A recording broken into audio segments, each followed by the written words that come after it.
I've walked through these forests many times, depressed, feeling like there was no reason to keep going.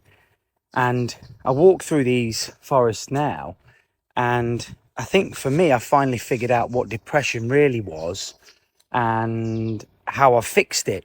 Now, I've spent many an hour walking through these woods with no real purpose. Marriage breakup, kids growing older, broken leg, no money, all of those types of things.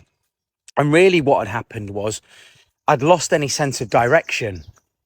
And that direction is ultimately what I think keeps depression at bay. I think for me, depression and those dark thoughts and times were when I couldn't see any future for what I was going to be doing. Something might have happened in your life, like myself. You might have had a marriage breakup, or might have been a death in the family or something, and all of a sudden your whole universe changes from a thought pattern or series of thought patterns that you had plans for. So you're looking forward to going to do this, or you're going to do that, or you're moving house, or you whatever it might be. Then all of a sudden that changes, and you've really got to get yourself a plan, because you have good days and bad days regardless of what you've got planned ahead. It might be starting that new business, or I'm thinking about things I've got to do today. I've got a lot on, and that's keeping my mind occupied. But when you're sort of lost and you don't really have an understanding of where you're going, everything seems to be just sort of stuck. That for me is really when the depression and the anxiety and all of those types of things really started to kick in.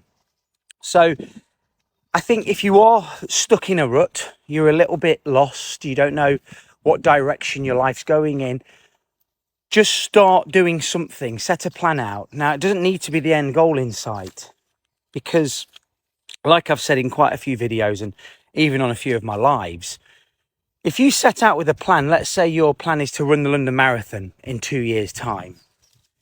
Once you put that plan into place and you start working towards that goal, it's amazing how many different things then start to happen. So if we use the London Marathon thing for an example, you might then find that you join a running club. And through that running club, you might make a really close friend.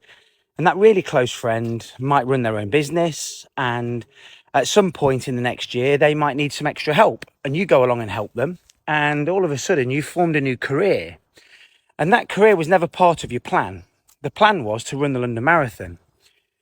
But because of that plan and setting it in stone, you've then found another opportunity. So don't second guess yourself. Start something today.